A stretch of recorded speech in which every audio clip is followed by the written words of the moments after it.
Donc il existe le burn-out, le bore-out, le brown-out. Pourquoi selon toi on est si nombreux à être épuisés, même si on travaille assis dans un bureau? En fait, si on commence déjà par juste reprendre les bases et ce que ça veut dire le burn-out.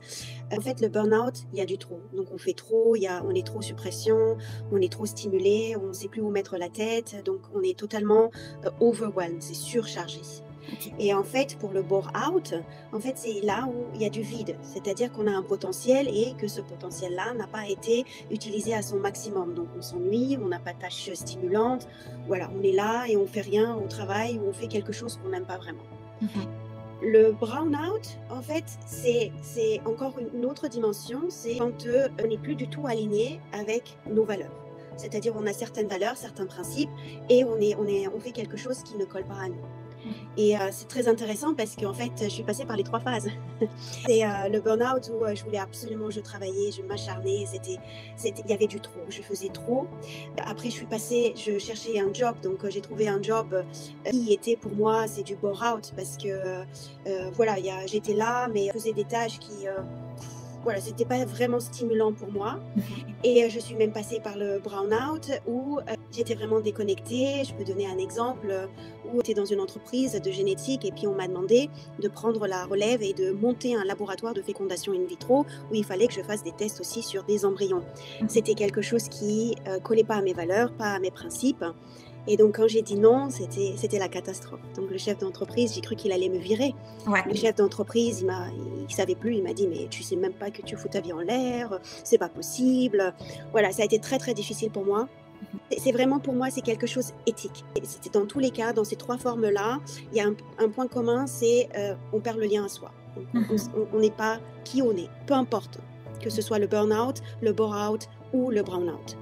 Et on parle beaucoup de, QVCT, de bien-être au travail, mais concrètement, ça veut dire quoi être bien dans son job? Ça, c'est une question très difficile parce que les gens ne se rendent pas compte. Les gens croient que, être bien, c'est-à-dire faire ses tâches, se réveiller le matin, être à l'heure le matin au travail, faire les tâches demandées, être, dans gagner plus, gagner sa vie, alors que, on sait pas, la définition de gagner sa vie, c'est triste parce que gagner sa vie, on l'a déjà gagné à notre naissance. Donc C'est en vrai. fait, c'est quand on dit gagner de l'argent, mais pas gagner sa vie, parce que sa vie, on l'a déjà gagnée. Et en fait, c'est soit on fait des tâches qu'on aime bien, donc ça c'est vraiment dire: «OK, ça me stimule, je suis content, ça me pousse, ça me motive, je me sens bien, j'ai une bonne relation avec le chef, je suis très à l'aise, je sais dire stop et je sais m'investir, mais en même temps je sais aussi freiner pour me dire: OK, que j'ai aussi une vie familiale ou sinon j'ai une vie privée». Mmh.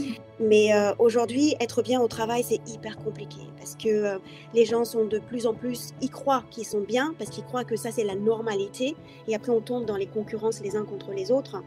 Mais en fait, la question se pose, bah, qui sommes-nous en fait? Si on Est-ce qu'on est bien aligné avec nous-mêmes, et est-ce qu'on est bien aligné avec ce job-là où nous sommes? Mmh. Et puis s'il y a pas de symptômes, si on se sent bien, il y a aucun symptôme, on va tous les jours, on fait nos tâches, on revient à la maison, on n'a pas de symptômes, on ressent rien, tout est OK, tout est normal. Bah, ça veut dire on est satisfait, on est content, on est bien avec ce qu'on a. Ça veut Mmh. pas dire qu'il faut pas tout le monde a envie de monter des grades, des échelles. Oui. Il y a certaines personnes qui sont contents par des petites tâches comme ça, par un petit travail et puis c'est OK. Mais en Mmh. fait, quand le corps commence à nous parler, on commence à avoir des symptômes, quand, il y a quelque chose, une tristesse, une colère, une frustration, une émotion qui monte, ben c'est là où on se pose la question, ben on n'est pas content au travail. Donc il y a quelque chose Mmh. qui ne va pas. Oui, justement, j'allais te demander quels sont les signaux d'alerte selon toi ou les plus courants que tu as l'habitude d'entendre, d'un salarié ou d'un manager par exemple, qu'il il devrait repérer mais avant de craquer? C'est en fait le matin quand on se réveille pour aller au travail, on a un mal de ventre. Qu'on arrive, le dimanche et on dit: «Ah mince, demain c'est lundi. Ah bon, OK, voilà, il faut que je me traîne pour aller au travail». Quand, on commence à tomber malade, très souvent, que ce soit un rhume, que ce soit des maux de ventre, que ce soit, peu importe, une fatigue chronique, un aide comme on vient au travail et on se pousse pour, voilà, on est assis, on est présent, mais on n'est pas présent. On a des oublis. Donc, je sais plus, ah bon, enfin, il y a des managers, par exemple, un cas concret, le manager, il a oublié que son employé était en congé aujourd'hui. Donc, il lui écrit des messages pour le solliciter parce qu'ils avaient une réunion. Ouais, mais bon, il est en vacances. C'est ça. Enfin, c'est des signes quand même. Il faut faire attention aux oublis, aux symptômes, au fait qu'on est souvent malade, ou sinon on est malade, mais on vient quand même. Enfin, moi, Ouais. dans l'entreprise où je travaille encore à mi-temps, il y a même des chefs qui sont malades, enrhumés, mais qui travaillent quand même. Et j'ai 42 fièvre, mais je travaille quand même, j'arrête pas. Je vais au bout du rouleau. Et donc, il y a aussi l'approche émotionnelle dans tout ça. Pourquoi on a du mal encore à écouter nos émotions et surtout dans le cadre du travail? C'est quelque chose de... Les émotions, c'est difficile parce que plus on est en contact avec nos émotions, et ça fait peur. Donc, il y a quelque chose qu'on contrôle plus, qu'on ne gère plus. Donc, pour rester dans le contrôle, donc on fait abstraction de ce qu'il y a. Ah ben non, ça va aller. Non, non, c'est pas grave, ça va aller, on continue quand même. Et en fait, ça dépend aussi ça dépend aussi des domaines. Si je parle de mon expérience dans le domaine scientifique, mais c'est pareil pour dans les domaines d'ingénieurs et plein de domaines. On refuse de se connecter à ses émotions parce qu'il faut rester dans le rationnel. On a un principe, il faut y aller. On a une théorie, il faut la faire. On travaille, c'est travailler, travailler, travailler parce qu'il faut gagner sa vie. On n'est pas habitué à ce principe où on dit life balance. Non, ça n'existe pas. Il faut qu'on travaille, il faut qu'on assure. On s'identifie suite à notre travail. Donc le travail est notre identité. Comme on ne sait pas qui nous sommes, donc du coup notre travail, ça va être notre identité. Et comment toi d'ailleurs tu conseillerais quelqu'un, parce que c'est quand même assez dur de parler de ses émotions dans ce cadre du travail justement, comment on pourrait dire à notre supérieur qu'on se sent pas forcément bien émotionnellement? Il faut vraiment être bien avec soi-même et vraiment être bien aligné avec soi-même et être humble pour pouvoir en parler. Moi, ça m'est arrivé à plusieurs reprises. Auparavant, je ne pouvais pas dire, c'était pas possible, je me sentais pas bien. Mais aujourd'hui, avant d'entamer ma carrière de thérapeute, je disais à mon chef, là, je m'ennuie, ça va pas, j'ai besoin de plus de tâches pour me stimuler, je sens que le projet n'est pas en correspondance avec moi. Et il était vraiment à l'écoute. Parce qu'en fait, la technique que j'ai utilisée, il y avait vraiment... C'est pas de la haine ou de la colère ou non, j'ai utilisé la communication non violente. Donc j'ai commencé par dire ce que j'observe. Je lui ai dit que j'avais envie d'être honnête et authentique avec lui, ce que j'ai observé, ce que je ressentais et mon besoin, ce que c'était, et est-ce qu'il y avait un mode d'action, un moyen pour et en fait, il a écouté. Il était même mais comment on va faire pour stimuler plus, pour voilà, te donner plus de tâches, parce qu'il voulait pas me perdre, parce qu'il savait mon potentiel. Et moi, j'avais pas envie de le perdre parce que je l'aime bien en tant que chef. Et il y avait cette relation de confiance, de compréhension entre nous deux. Et cette communication non violente, ça marche. Après, c'est vrai qu'il y a d'autres cas. Après, moi, je parle d'un cas général où tout va bien. Mais après, si on veut prendre les cas par cas, ça va être autre chose parce qu'on peut tomber sur des chefs narcissiques, on peut tomber sur des chefs contrôleurs, qui font des micromanagement. C'est une catastrophe après, que ce soit une chef, femme ou homme. On peut avoir différents scénarios. Et tu crois que c'est possible pour un salarié de retrouver de l'énergie, de la clarté mentale, sans forcément tout plaquer ou prendre un mois de pause? Oui, c'est possible, mais ça va être à dose homéopathique. Parce qu'en fait, comme ça, du jour au lendemain, changer une habitude, c'est très difficile. Oui. De se dire, OK, qu'est-ce qui se passe? Est-ce que je veux me remettre en question? Donc vraiment à dose homéopathique, de se dire, OK, de faire le point. Moi, ce que j'aime bien, c'est Pomodoro timing. C'est-à-dire que c'est une technique, c'est un Italien qui l'a créé, c'est la technique de la tomate, minuteur. Donc on travaille 25 minutes et on fait 5 minutes de pause. Et ça, ce sont des tâches qu'on n'aime pas faire. Et moi-même, qui n'aime pas faire l'administration, donc j'utilise cette technique, juste le fait de commencer. Et après 5 minutes, moi je dis OK, on fait même pas 25 minutes, on commence 5 minutes et après on stoppe. Mais après 5 minutes, on y va davantage et davantage. Et en fait, ce sera pareil pour quelqu'un à dose homéopathique, de se remettre en question. Donc de prendre chaque jour juste vraiment 5 minutes, de faire juste de regarder la journée. Qu'est-ce qui s'est passé? Qu'est-ce que j'ai ressenti? Qu'est-ce qui se passe? OK, je sens une gêne. Qu'est-ce qui se passe avec cette gêne? Est-ce que je peux me permettre de me faire accompagner? Est-ce que je peux me permettre de me dire OK, j'ai besoin d'une aide? Ouais. Parce que parfois, quand on est tout seul, on tourne en rond, on est dans un cercle vicieux, ça va être difficile. Mais déjà, si on se pose la question et on fait cette technique 5 minutes chaque jour pour se remettre en question et de dire comment ça s'est passé ma journée et de refléter, de faire cette réflexion, de voilà, d'écrire peut-être ou juste être assis avec soi-même ou voilà, de se dire bon, ok, qu'est-ce qui se passe? En quoi ta double approche, donc la naturopathie et la gestalt thérapie, peut-elle faire une vraie différence dans le quotidien d'un professionnel, donc un salarié ou un manager par exemple?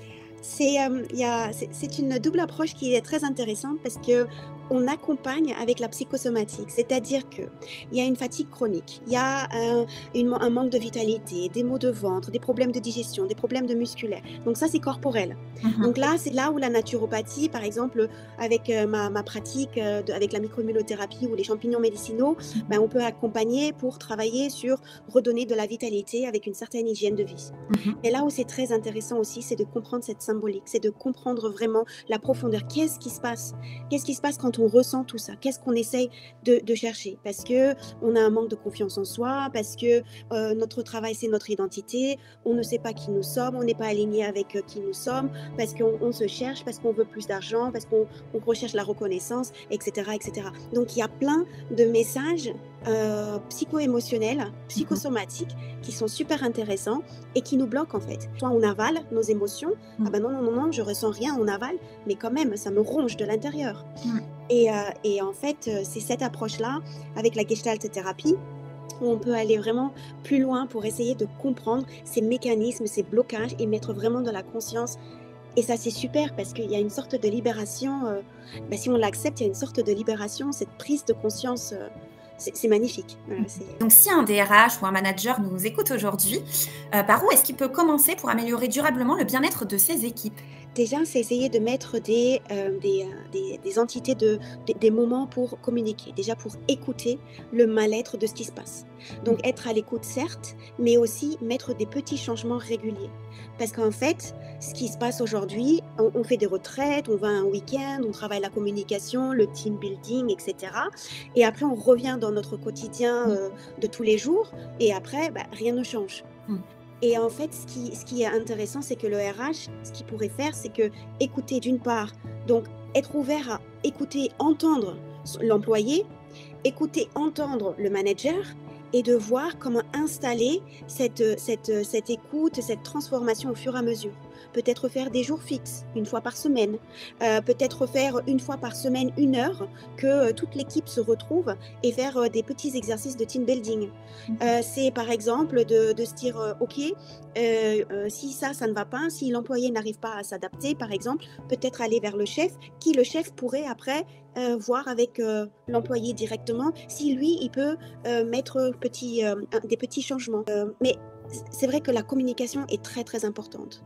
Et vraiment, la communication non violente, c'est un superbe outil parce que ça permet de mettre en place, de se dire, c'est pas moi, moi, moi, non, c'est observer, qu'est-ce qui se passe? J'observe, je ressens, je sens que, c'est pas que c'est mon ressenti, parce que chacun a ses propres lunettes, chacun a sa perspective, chacun a sa façon, son bagage, a sa façon de voir les choses.